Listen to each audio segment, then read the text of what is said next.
Mi vida comenzaba con el sol, no el que entraba por la ventana de nuestra casa colonial, sino el que yo necesitaba describirle a Alejandro. Me convertí en una traductora de la luz, de los contornos, de los colores que él supuestamente ya no podía ver. Todas las mañanas abría las pesadas cortinas de terciopelo de nuestra habitación y le narraba el día en el cielo.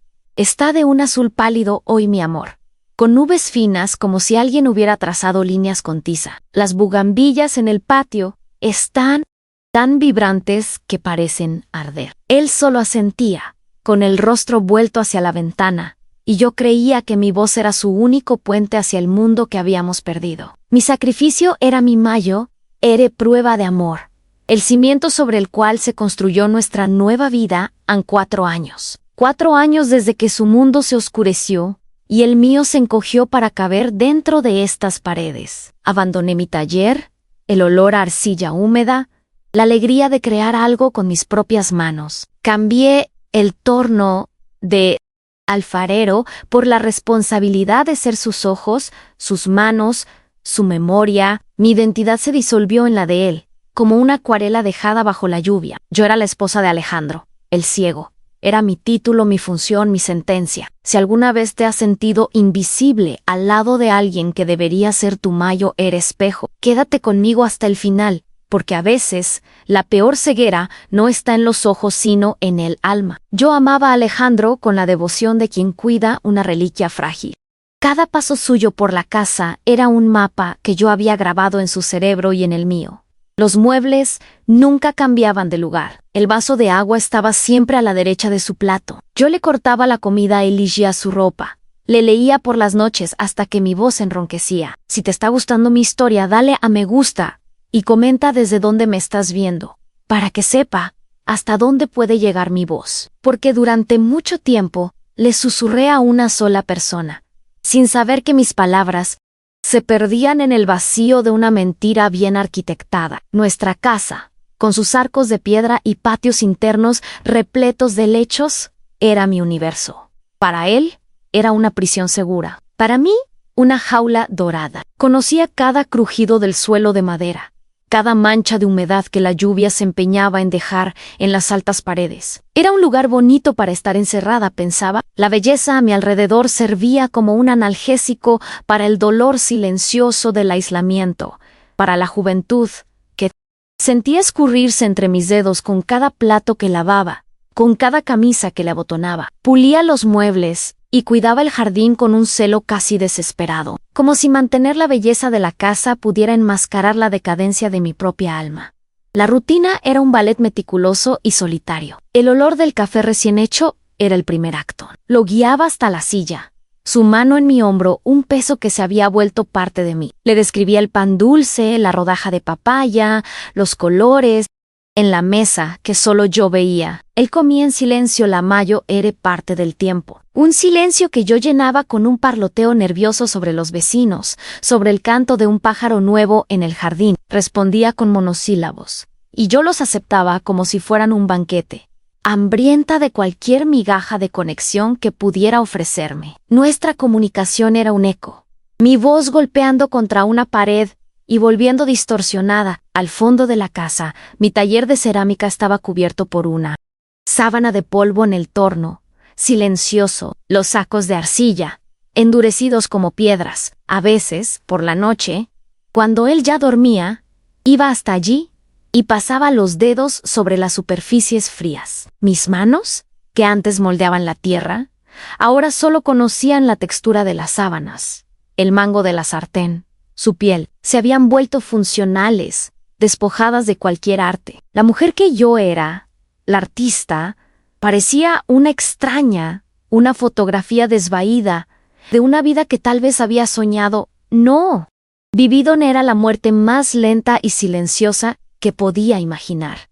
Alejandro se había convertido en un hombre amargado. Antes del accidente, reía con todo el cuerpo. Sus ojos danzaban. Ahora, su amargura era como una niebla fría que impregnaba la casa. Se quejaba de que la comida estaba demasiado salada o sosa, de que la música estaba muy alta, de que mi voz era muy aguda. Yo era el blanco más cercano de su frustración con el mundo, y lo absorbía todo. Era su pararrayos emocional creando que su dolor le daba el derecho de herirme. Cada crítica era una pequeña puñalada que yo aceptaba con una sonrisa paciente, diciéndome a mí misma que era mi deber, que el amor verdadero lo soportaba todo. Comencé a notar pequeñas grietas en nuestra fachada de devoción.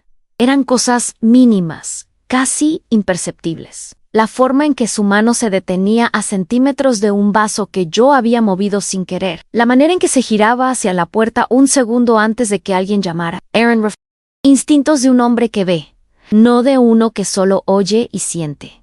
Pero mi amor era un velo espeso, una barrera contra la duda. Apartaba esos pensamientos como si fueran moscas molestas, atribuyéndolo todo a su increíble capacidad de adaptación, a su memoria espacial. Me negaba a ver, porque ver significaría que todo mi sacrificio no tenía valor. Gabriela, nuestra empleada, entró en nuestras vidas hace un año. Era joven, venida de un pueblo cercano, con ojos asustados y manos ágiles. Enseñé los rincones de la casa, las manías de Alejandro, la trataba con un cariño casi maternal. Compartía mi almuerzo con ella. Le preguntaba por su familia. Era una presencia silenciosa y eficiente.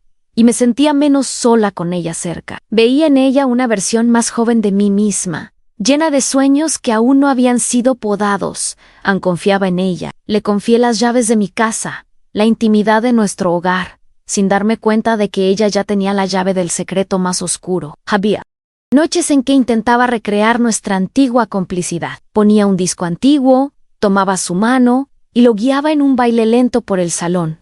¿Recuerdas esta canción, Alejandro? Bailamos la noche que me pediste matrimonio. Él se dejaba guiar, su cuerpo rígido en mis brazos, el rostro inexpresivo. Yo cerraba los ojos e intentaba sentir al hombre del que me enamoré, pero solo encontraba un fantasma. Bailaba con una ausencia, llenando el vacío con mis propias memorias, en una patética actuación de un amor que solo existía, con esa intensidad, dentro de mí. Su silencio durante el baile era más ensordecedor que cualquier grito. Mi mundo se volvió pequeño, y las personas en él, escasas. Los amigos dejaron de visitarnos. Las conversaciones eran siempre incómodas, girando en torno a la condición de Alejandro. Era más fácil estar sola. Mi único contacto con el mundo exterior era el mercado, una vez por semana. Caminaba por los puestos de frutas y verduras, absorbiendo los colores, los olores, las voces, acumulando estímulos sensoriales para describirle a él más tarde. Me convertí en una coleccionista de detalles para un hombre que, yo creía, ya no podía coleccionar los suyos. Cada pimiento rojo, cada manojo de cilantro, era un regalo que yo traía a su oscuridad. El agotamiento se convirtió en mi compañero constante. No era solo el cansancio físico de encargarme de todo y de todos. Era una fatiga del alma, un agotamiento que venía de la vigilancia ininterrumpida, de anticipar cada necesidad de pensar por dos. Había momentos en los que me sentaba al borde de la cama, después de acomodarlo para la noche, y simplemente no tenía fuerzas para levantarme e ir a mi propio lado. Miraba mi reflejo en el espejo oscuro de la ventana, y veía a una mujer que apenas reconocía, con ojeras profundas y una tristeza resignada en los ojos. Estaba desapareciendo en mi propia vida. A veces, me sorprendía observándolo cuando él pensaba que yo no estaba cerca. Se quedaba sentado en el sillón del patio, con gafas de sol, inmóvil. Pero había una tensión en su cuerpo, una tensión en su postura que me intrigaba. Una vez, un colibrí se detuvo por un instante frente a las bugambillas y vi cómo su cabeza se inclinaba mínimamente en esa dirección. Fue un movimiento tan sutil, tan rápido, que dudé de mis propios ojos. ¿Qué fue?, le pregunté. Nada, solo el viento, respondió. La voz demasiado calmada. ¿Y yo? Una vez más, elegí creer. La mentira era más cómoda que la terrible verdad, que se escondía detrás de esas gafas. El amor que sentíamos el uno por el otro antes del accidente parecía una leyenda lejana, un mito que me contaba a mí misma para justificar el presente. Recuerdo un viaje a Oaxaca, años antes. Lo recuerdo mirándome desde el otro lado de una plaza concurrida, y la manera en que sus ojos me encontraron entre la multitud, como si yo fuera un faro. Aquella mirada contenía un universo entero de admiración y deseo. Aquella mirada era mi hogar, la esencia de... Aquella mirada era lo que más me dolía, más que cualquier otra pérdida. Vivía con la esperanza de que, de alguna manera, milagrosamente, pudiera tenerla de vuelta en las gafas de sol. Eran el símbolo de su vulnerabilidad, el objeto que lo separaba del mundo. Las limpiaba todas las mañanas con un paño de microfibra, un ritual sagrado, se las colocaba en el rostro con cuidado, como si estuviera armando a un caballero para la batalla. Aquellas lentes oscuras eran una barrera física que reflejaba la barrera emocional que crecía entre nosotros. Miraba mi propio reflejo distorsionado en ellas y no veía nada más que a la cuidadora, la enfermera, la esposa. Nunca imaginé que, detrás de aquella oscuridad fabricada, él lo veía todo con una claridad cruel y calculadora. Mi soledad era tan densa que podía tocarla. Se sentaba conmigo en la mesa del desayuno, se acostaba a mi lado en la cama. En el espacio vacío que el cuerpo de Alejandro llenaba por su alma no. Comencé a tener conversaciones enteras conmigo misma, en susurros, mientras lavaba los platos. Me daba consejos, me consolaba, me reprendía. Era un diálogo interno desesperado para no enloquecer, para mantener alguna parte de mí viva y cuerda. La casa estaba llena de sonidos, la radio, los pájaros, mi propia voz leyendo en voz alta, pero por dentro, el silencio era absoluto y abrumador. Él dependía de mí para todo, o eso me hacía creer. Esa dependencia era el pilar de nuestra relación.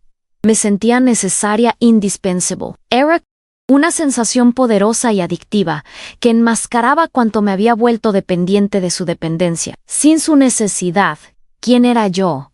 ¿Qué haría con mis días? El miedo a esa pregunta era tan grande que me aferraba a mi papel con uñas y dientes. La posibilidad de que él no me necesitara era más aterradora que la realidad de vivir en función de él. El amor se había transformado en una necesidad mutua y enfermiza. Una noche, me pidió que describiera las estrellas. Nos sentamos en el patio y miré el cielo oscuro y aterciopelado de México. Hablé sobre la Vía Láctea como una pincelada de pintura blanca, sobre las constelaciones que los antiguos usaban para guiarse. Hablé con el alma, intentando pintar con palabras la inmensidad que se extendía sobre nosotros. Él tomó mi mano, y por un momento pareció el antiguo Alejandro. Las haces más hermosas de lo que realmente son, Sofía dijo, y sentí mi corazón llenarse de un calor que no sentía desde hacía mucho tiempo, sin darme cuenta de que él no necesitaba mi descripción, podía verlas por sí mismo. Creía que nuestro amor era trágico, pero épico, una historia de sacrificio y lealtad inquebrantable que resistía a la mayor de las adversidades. Me veía como la heroína silenciosa de una novela, la mujer fuerte, que sostenía el mundo de su hombre sobre los hombros. Esta narrativa me sostenía en los días más difíciles, me daba un sentido de propósito, era una ilusión cuidadosamente construida, un castillo de naipes que yo protegía de cualquier soplo de duda. Era la guardiana de una gran historia de amor, sin saber que era el único personaje que creía en ella. El último día de mi antigua vida fue como cualquier otro. Comenzó con el sol que describí, el café que serví, la ropa que elegí. Nada en el aire presagiaba la tormenta que estaba a punto de destruirlo todo. Recuerdo regar los helechos en el patio, sintiendo el agua fría en mis dedos. Recuerdo tararear una canción de cuna mientras preparaba el almuerzo. Había una paz melancólica en la rutina, una seguridad en lo predecible. Estaba adormecida, viviendo un sueño lúcido de devoción, a punto de ser despertada de la forma más brutal y violenta que la realidad podría concebir. El silencio que vendría después sería el sonido de mi despertar. La tarde caía perezosa sobre la casa, pintando los azulejos del pasillo con largas franjas de luz dorada. Llevaba una cesta de sábanas limpias, el olor a sol y lavanda subiendo hasta mí, una de las pequeñas alegrías que salpicaban mis días. El silencio en la casa era normal. La hora en que Alejandro solía echar una siesta y Gabriela terminaba sus tareas en la cocina. Subí las escaleras, mis pasos amortiguados por la alfombra de sisal. El plan era simple: en guardar la ropa de cama, preparar un té de manzanilla y sentarme a su lado para leer el periódico. Era la arquitectura de mi vida, construida sobre la regularidad y la previsibilidad. Una arquitectura a punto de derrumbarse. La puerta de nuestra habitación, Estaba entreabierta, una rendija de oscuridad en medio de la pared blanca. Dudé en el pasillo, la cesta pesando en mis brazos. Oí un sonido, no era el suave ronquido de Alejandro. Era un mamulo, una risa baja, femenina. No era mi risa, era de Gabriela. Mi primer pensamiento fue de preocupación. ¿Se habría despertado Alejandro? ¿Y necesitaría algo? Mi instinto de cuidadora se agudizó, y di un paso hacia la puerta, el cuerpo ya preparándose para servir, para ayudar. La cesta de mimbre rozó la madera, y me detuve para no hacer ruido, para no interrumpir lo que fuera. Fue entonces cuando lo vi. A través de esa rendija, el mundo se partió. La escena no era borrosa, era terriblemente nítida, como una fotografía de alta resolución impresa en mi retina. Gabriela estaba en nuestra cama, el pelo oscuro esparcido sobre las almohadas que yo misma había bordado, y Alejandro estaba sobre ella, no el Alejandro frágil y dependiente que yo conocía. Era otro hombre, un hombre vibrante, fuerte, brazos, que yo guiaba con tanta paciencia, ahora se movían con una certeza depredadora. Y lo peor, la aniquilación final en sus ojos estaban abiertos, completamente abiertos, fijos en el rostro de ella, ardiendo con una intensidad que no me dirigía a mí desde hacía 4 años en aquella mirada. Fue eso lo que me rompió. No fue la infidelidad, no fue el acto carnal en sí. Fue la mirada, una mirada de complicidad, de deseo compartido, de secreto. Él veía perfectamente a la mujer en sus brazos. Veía la habitación, la luz, los colores. Durante 4 años, yo fui sus ojos, narrando un mundo que el tiempo veía por sí mismo. Yo era una broma, una tanta devota, actuando en una obra de teatro en la que solo yo no conocía el guión. El aire se escapó de mis pulmones en un silbido silencioso. El peso de la cesta de sábanas de repente se volvió insoportable, una metáfora de la carga que llevaba sin saberlo. Mi cuerpo reaccionó antes que mi mente. El grito que subió por mi garganta murió antes de nacer, tragado por una oleada de shock helado. Mi mano se abrió y la cesta cayó. Las sábanas blancas e inmaculadas desplomándose en el suelo en una cascada silenciosa, como un sudario. Di un paso hacia atrás, luego otro. Las suelas de mis zapatos sin hacer ningún sonido en el suelo. Me movía como un fantasma en mi propia casa. Me alejé de la puerta, de esa rendija que se había convertido en un portal al infierno. El suave clic de la cerradura, cuando él cerró la puerta desde dentro, fue el sonido más fuerte que he oído jamás. Fue el sonido del fin.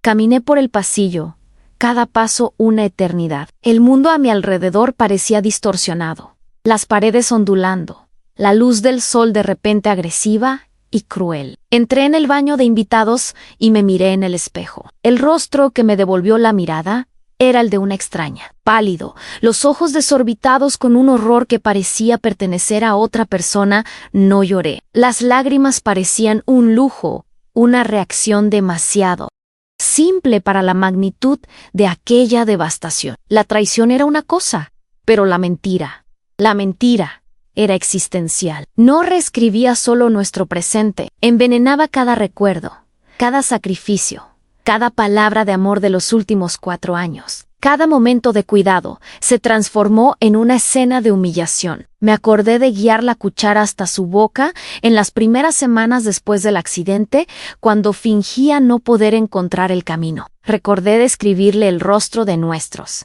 sobrinos, pintando con palabras la imagen que él ya veía. Recordé llorar de gratitud la noche en que me tomó el rostro entre las manos y dijo: «No necesito ver para saber que eres la mujer más hermosa del mundo». Cada uno de esos recuerdos, antes un tesoro, ahora era un trozo de cristal en mi corazón. No solo me estaba traicionando con otra mujer, estaba traicionando la esencia misma de mi compasión. La injusticia era tan vasta que me asfixiaba. Había renunciado a todo, mi arte, mis amigos, mi juventud. Me había convertido en una sombra para que él pudiera tener un poco de luz. Y la recompensa por mi sacrificio absoluto fue la burla más profunda y calculada. Él me observa. Durante 4 años me observó desgastarme, anularme, convertirme en su sierva, y no dijo nada. Peor aún, lo alentó. Se alimentó de mi devoción como un parásito, nutriendo su mentira con mi amor más puro. Me convirtió en la arquitecta y la prisionera de una farsa que él dirigía con maestría. Si alguna vez has sentido que el suelo desaparece bajo tus pies, si alguna vez has descubierto que la persona en la que más confiabas era, en realidad, una completa extraña, continúa aquí conmigo, porque lo que define a una persona no es la caída, no es el dolor punzante de la traición que te parte en dos, es lo que hacemos con los pedazos, es la forma en que nos levantamos de las ruinas, no con ruido y venganza, sino con la fuerza silenciosa de quien finalmente decide verse con sus propios ojos. Mi vision, durante tanto tiempo centrada en él, finalmente se estaba volviendo hacia adentro.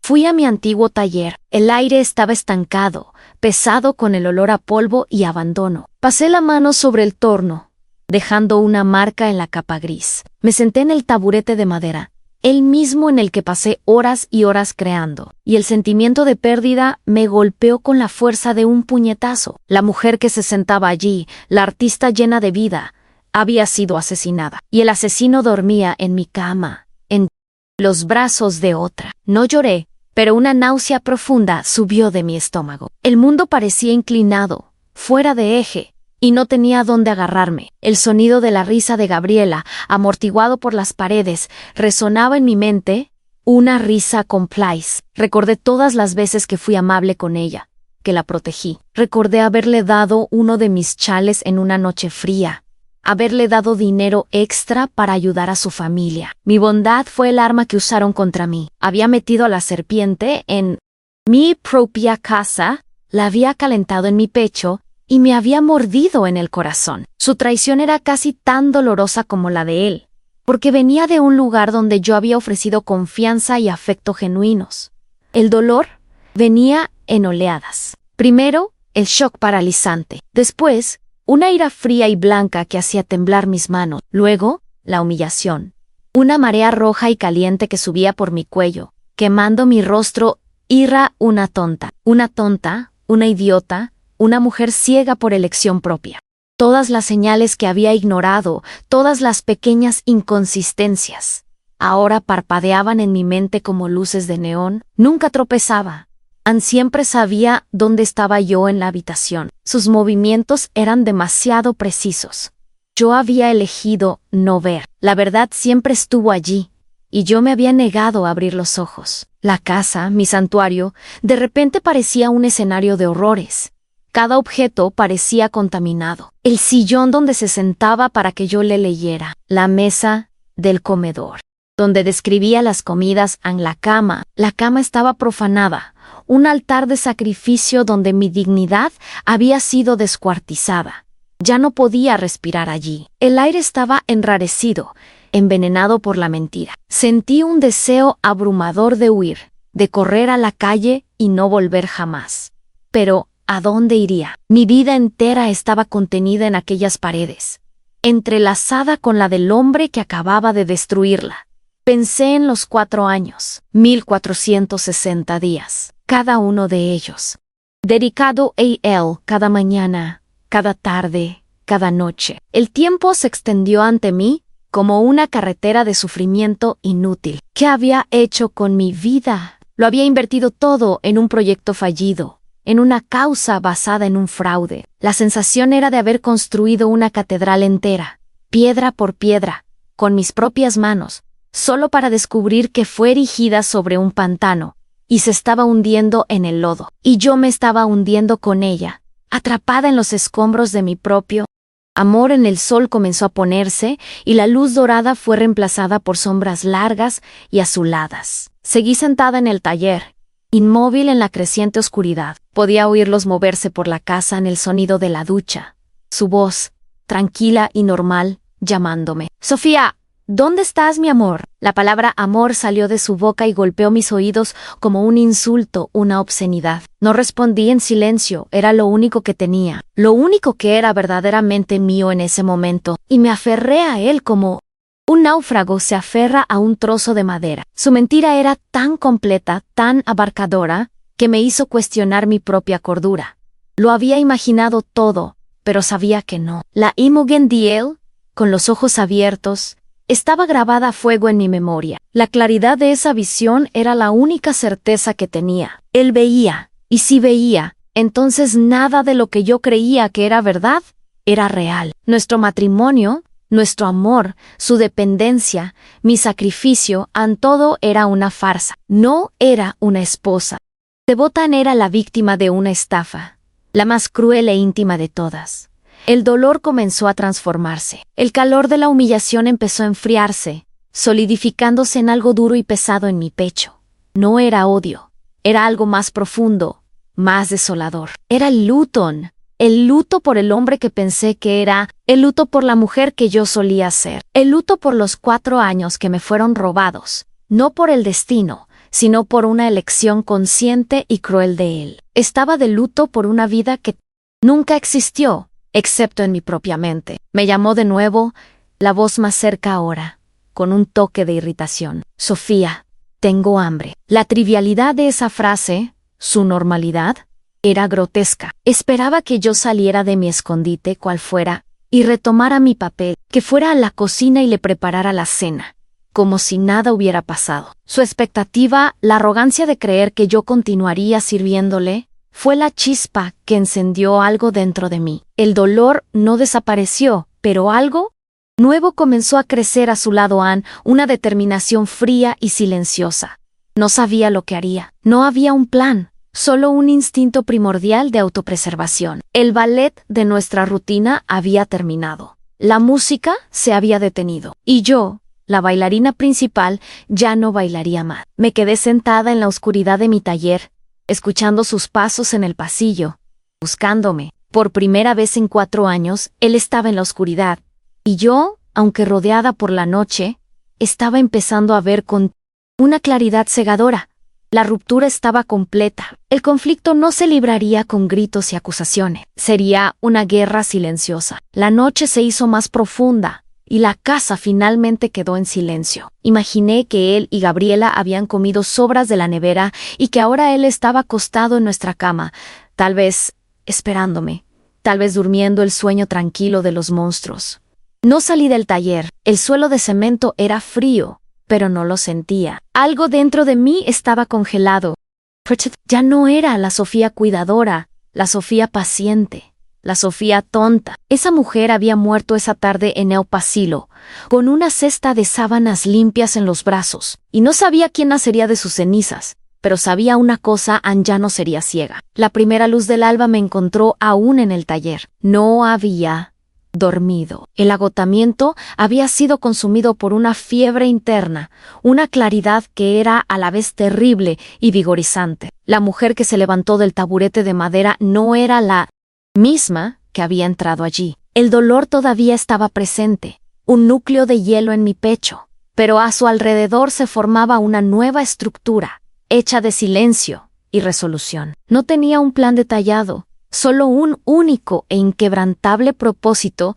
Ya no sería la guardiana de su mentira. Atravesé la casa dormida, y por primera vez, no me pareció una jaula, sino un tablero de ajedrez, donde la última jugada sería mía. Hice el desayuno como siempre. La rutina era el camuflaje perfecto, pero el sentimiento ya no estaba allí. Mis manos se movían con la precisión de un autómata. No tarareaba, no arreglaba una flor en el pequeño jarrón sobre la mesa. Cada gesto estaba despojado de amor, reducido a su función más básica. Cuando Alejandro entró en la cocina, guiado por el olor, le dije buenos días con una voz que no reconocí como mía.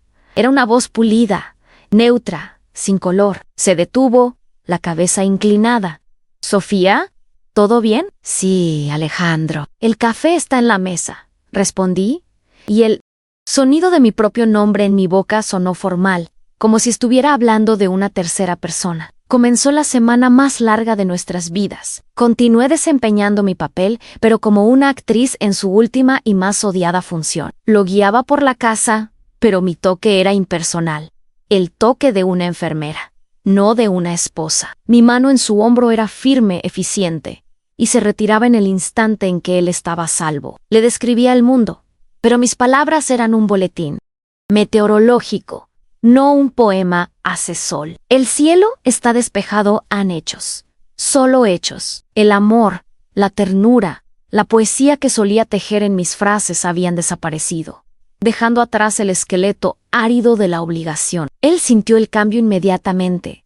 La ausencia de mi calor era un vacío que no sabía cómo llenar. «Estás callada hoy», comentaba durante el almuerzo. Yo solo me encogía de hombros, sin mirarlo. «Estoy pensativa», respondía. La ironía era que, por primera vez en años, estaba pensando con claridad. Mis pensamientos ya no eran una niebla de preocupación y devoción hacia él. Eran cuchillas afiladas, cortando los nudos de mi antigua vida. Intentaba iniciar conversaciones, recordar historias, pero mis respuestas cortas y monosilábicas mataban cualquier intento de intimidad. El silencio que yo imponía era una pared de cristal entre nosotros.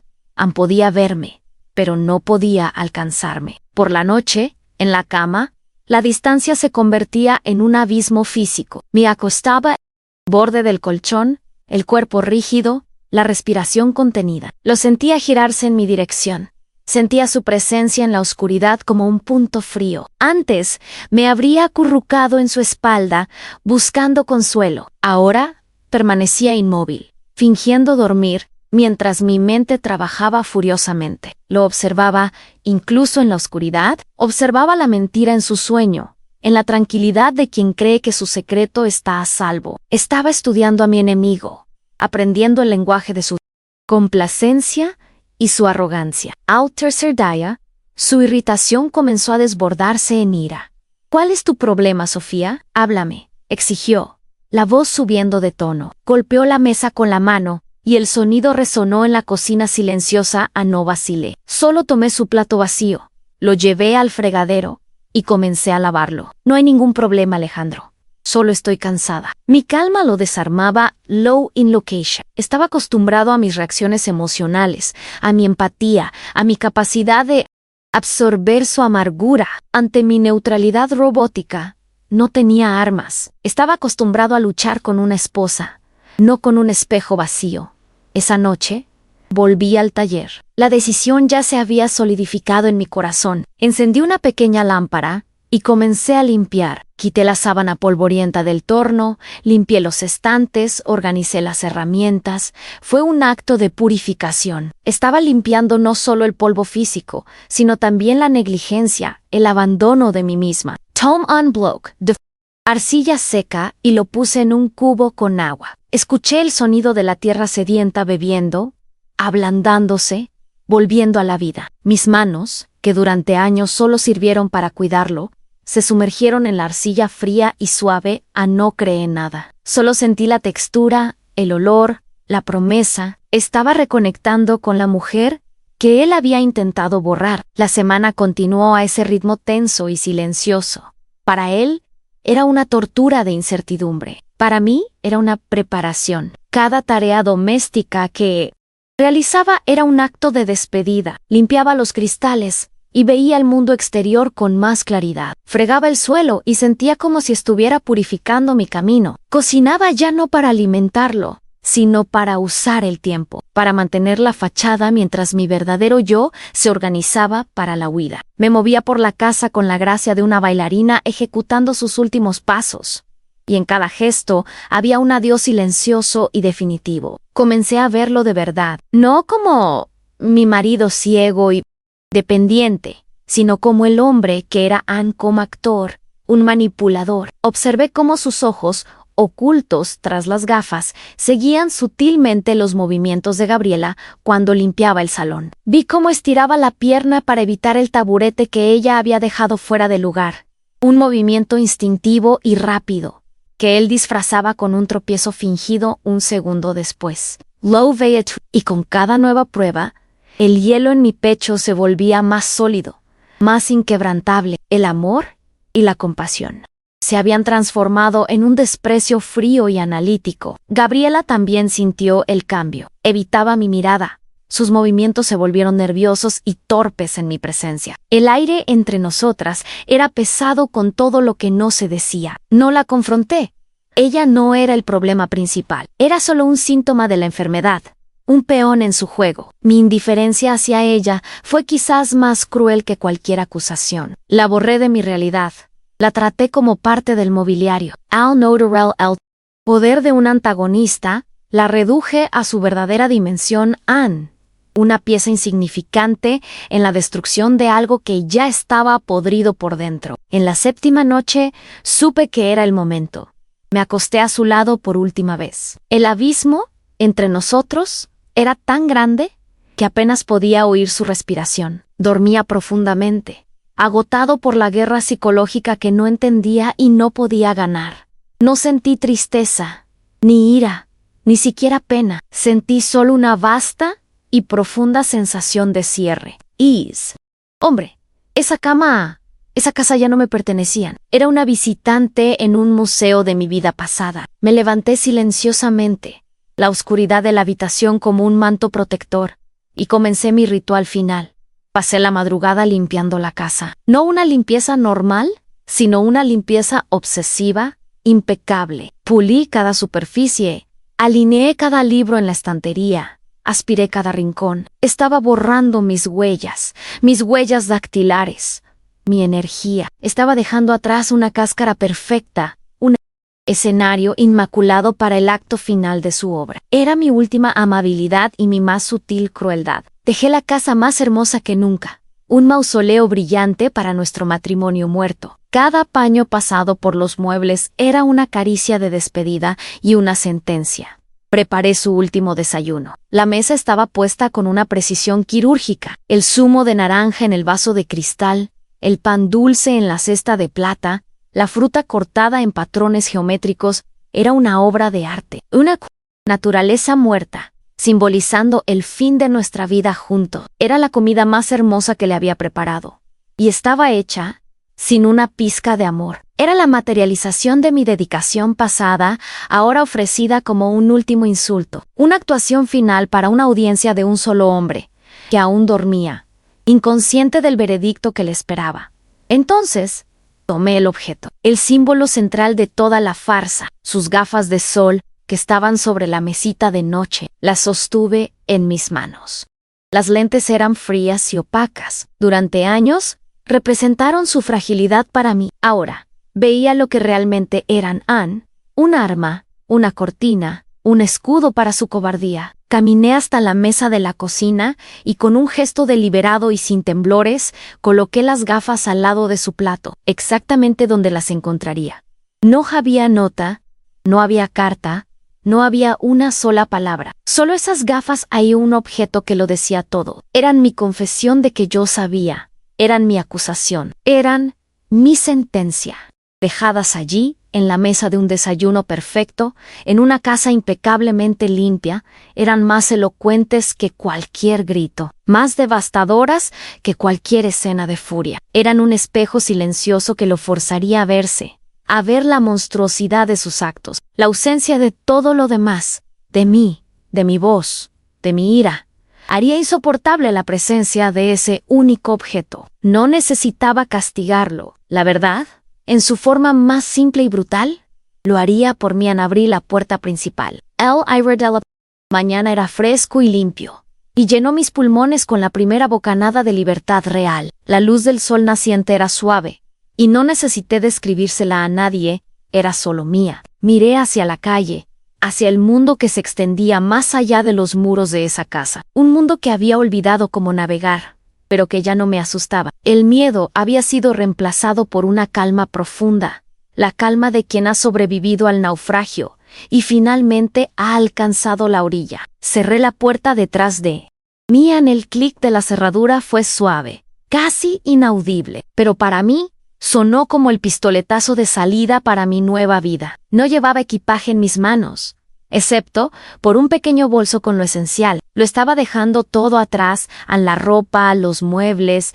los recuerdos envenenados. Salía de esa casa más ligera que nunca, despojada de todo, excepto de mi recién descubierta dignidad. Era un lienzo en blanco, y por primera vez en mucho tiempo, el pincel estaba en mis manos. No miré hacia atrás. Lotte. Casa, con sus paredes de estuco blanco y bugambillas vibrantes, era solo un edificio ahora, en un escenario vacío. Sabía lo que pasaría allí dentro. Podía imaginar la escena, él despertando, llamando mi nombre, la irritación convirtiéndose en confusión, luego en pánico. Podía imaginarlo bajando las escaleras, encontrando la mesa puesta, el silencio perfecto. Y entonces, a las gafas. Podía imaginar su mano temblando al tocarlas. Estaría solo en una casa inmaculada, verdaderamente ciego por primera vez, no por falta de visión, sino por mi ausencia absoluta. Mientras caminaba por la calle empedrada, el sol calentaba mi rostro. Los sonidos de la ciudad despertando, un panadero abriendo su tienda, los pájaros cantando, eran la banda sonora de mi renacimiento. No sabía a dónde iba, pero sabía exactamente de qué estaba huyendo. Ya no estaba actuando, ya no estaba sirviendo, ya no estaba describiendo el mundo para otros. Finalmente estaba empezando a vivirlo por mí misma. El silencio ya no era mi dolor, era mi poder. La imagen final que guardé en mi mente no fue la de la traición, sino la de las gafas de sol sobre el mantel de lino blanco. Un punto final, negro y definitivo, a una larga y dolorosa sentencia. Él quería vivir en la oscuridad, escondido detrás de su mentira. Y yo, al irme, simplemente apagué la luz, dejándolo solo con los monstruos que él mismo creó. Mi retirada no fue una huida, fue el acto más valiente y ruidoso de mi vida, ejecutado en el más completo y rotundo silencio. Mi nuevo comienzo olía a sal y a brisa marina. Alquilé una pequeña habitación en una ciudad costera a cientos de kilómetros de mi antigua vida. Las paredes eran delgadas y el mobiliario escaso, pero la ventana se abría a un patio ruidoso y lleno de vida. Por primera vez en años, dormía profundamente, acunada por el sonido de las olas rompiendo a lo lejos. Un sonido que no necesitaba ser descrito a nadie. Los primeros días fueron de una extrañeza liberadora. Caminaba por la playa, sintiendo la arena bajo los pies descalzos, y compraba pescado fresco directamente de los barcos, cocinando comidas sencillas solo para mí. Estaba reaprendiendo a existir en singular, a ser una persona completa por mi cuenta. Con el poco dinero que tenía, lo primero que compré no fue mobiliario ni ropa nueva. Fue un saco de arcilla. Me senté en el suelo de mi habitación. Abrí el plástico y el olor húmedo y terroso me transportó de vuelta a la mujer que había olvidado. Mis manos, al principio, parecían torpes, extrañas. Habían olvidado el lenguaje de la creación. Las primeras piezas que intenté hacer se desmoronaron, torcidas y deformes. Eran un reflejo de mi propio estado interior han roto, sin un centro, pero no me rendí. Continué amasando, moldeando, sintiendo la tierra responder a mi tacto. No solo estaba moldeando el barro, me estaba reconstruyendo a mí misma, pedazo por pedazo. No pensaba en Alejandro con odio. El odio requiere energía, y mi energía estaba toda volcada en mi supervivencia, en mi renacimiento. A veces, su imagen me venía a la mente, él, solo, en esa casa inmaculada y silenciosa. Lo imaginaba tropezando con los muebles, ahora que no había nadie para asegurar que estuvieran siempre en el mismo lugar. Lo imaginaba llamando mi nombre en el vacío. No sentía placer en su desgracia. Sentía solo una tristeza lejana, la misma que se siente por un extraño cuya trágica historia leemos en un periódico. Se había convertido en una ficción para mí, un personage to, un libro que finalmente había terminado de leer y devuelto a la estantería. Pasaron los meses, a mis manos ya no temblaban. Habían redescubierto su fuerza, su memoria. Comencé a crear pequeños cuencos, jarrones, figuras de pájaros. Eran piezas rústicas, imperfectas, pero tenían un alma. Llevaban las marcas de mis dedos. La historia de mi curación. Empecé a venderlas en una pequeña estera en el mercado local. La gente, turistas y locales, se detenía, tocaba las piezas, sonreía. Cada peso intercambiado era más que dinero. Era una validación, una prueba de que podía crear belleza a partir de mi dolor y que esa belleza tenía valor en el mundo. Ya no era una cuidadora, era una creadora. En un día, recibí una llamada de mi hermana. Su voz era tensa. Sofía, hablé con Alejandro. Te está buscando. Les está diciendo a todos que lo abandonaste en su condición, que no pudiste soportar la carga. Escuché las palabras, su última y patética mentira, y una sonrisa cansada tocó mis labios. Milo, Esperaban era el acto final de su obra en él, la víctima. Déjalo decir lo que quiera, respondí, mi voz tranquila. Su narrativa ya no me pertenece. Colgué el teléfono y miré mis manos sucias de arcilla. La verdad no estaba en sus palabras, estaba allí, en la solidez de lo que yo era capaz de construir. Mi pequeño negocio prosperó modestamente. No era rica, pero era libre. Conocí a otras artesanas en el mercado, mujeres fuertes con historias grabadas en sus rostros. Me hice amiga de la dueña de un pequeño café que me compraba tazas. Mi vida se convirtió en un tapiz de pequeñas y significativas conexiones, tejida con respeto mutuo y conversaciones honestas. El silencio todavía era parte de mí, pero ahora era un silencio de paz, de contemplación, no de presión. Había encontrado una comunidad donde me veían no como la esposa de alguien, sino simplemente como Sofía, la ceramista. Y entonces, en una tarde soleada de martes, apareció Lovi DeLeos, caminando por el mercado, con un aire desplazado y frágil. Estaba más delgado, y había una incertidumbre en sus pasos que no era fingida. No llevaba las gafas de sol, y sus ojos, ahora expuestos, parecían asustados, perdidos. Mi corazón no se aceleró. No hubo pánico, ni ira, solo un reconocimiento tranquilo y distante, como ver un fantasma a la luz del día. Se detuvo frente a mí puesto, sus ojos recorriendo mis piezas de cerámica antes de posarse finalmente en mí. Me había encontrado en Sofía, dijo, la voz ronca, quebrada. Había un universo de arrepentimiento en esa única palabra. Dio un paso adelante, las manos retorciéndose. Joan, lo siento mucho. Estaba ciego, Sofía, de una forma que no tiene nada que ver con los ojos. Vuelve a casa necesito. Sus palabras, que un día me habrían derretido, ahora eran solo sonido, desprovistas de cualquier poder. Llegaban demasiado tarde, a una dirección que ya no existía. Yo no era la mujer que él necesitaba, y él, definitivamente, no era el hombre que yo quería. Miré, no al monstruo que me engañó, sino al hombre patético que estaba ante mí, despojado de sus trucos, y sentí una oleada de compasión final y liberadora. No por él, sino por mí, por la fuerza que tuve para salir de esa oscuridad. Tomé un pequeño cuenco azul de mi mesa, el color del cielo de ese primer día de libertad. No puedo volver, Alejandro. Esa casa ya no es mi hogar. Y yo ya no soy tu cuidadora. Mi voz era suave, pero irreductible, como la cerámica cocida. Una clienta se acercó al puesto, interesada en un juego de platos. Me volví hacia ella con una sonrisa. ¿Puedo ayudarla? Ese simple gesto fue el punto final. Al desviar mi atención de él, lo despedí de mi vida, de forma más completa que cualquier discurso de odio. Se volvió irrelevante. Un ruido de fondo. Se quedó allí un momento más, un espectro en medio del bullicioso mercado. Y luego se dio la vuelta, y se fue. No lo vi marcharse. Estaba ocupada viviendo mi vida, vendiendo la belleza que mis propias manos habían creado. En ese encuentro no me afectó, al contrario, confirmó la distancia que había recorrido. Él no vino a buscarme a mí, a Sofía. Vino a buscar a su enfermera, a su sierva, al espejo que reflejaba su importancia. Vino en busca del papel que yo desempeñaba, no de la mujer que era. Y al no encontrarla, se perdió. Su verdadero castigo no fue mi partida, sino la confrontación con el vacío de su propia alma. Un vacío que mi devoción solía llenar y disfrazar en mi vida continuó. Simple, tranquila, llena.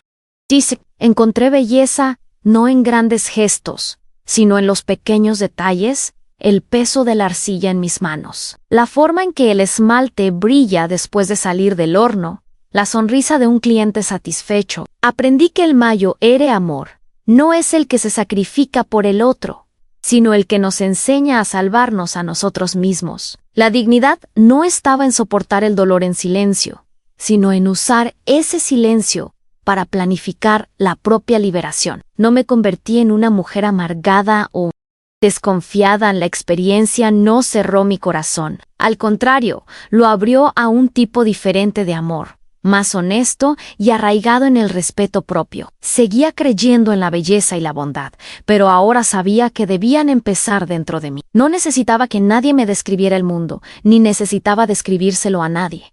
Podía sentirlo, tocarlo, moldearlo. Mi taller ahora ya no es una habitación polvorienta, sino un pequeño espacio luminoso cerca de la playa. La gente viene aquí no solo para comprar cerámica, sino para conversar, para sentir la paz del lugar. Dicen que mis piezas tienen una fuerza silenciosa, una belleza resiliente. Sonrío porque sé de dónde viene esa fuerza. Viene de las ruinas, de la oscuridad, del silencio. Viene de la mujer que tuvo que romperse para volver a estar entera. Hoy, cuando el sol se pone sobre el océano, pintando el cielo con colores que desafían cualquier descripción, no siento la necesidad de traducir esa belleza en palabras. Simplemente la absorbo al asiento. La visión que importa no es la que viene de los ojos, sino la que nace en el alma. La capacidad de verse a uno mismo con claridad, de ver el propio valor y el propio camino. Esa es la única visión que puede verdaderamente guiarnos fuera de la oscuridad.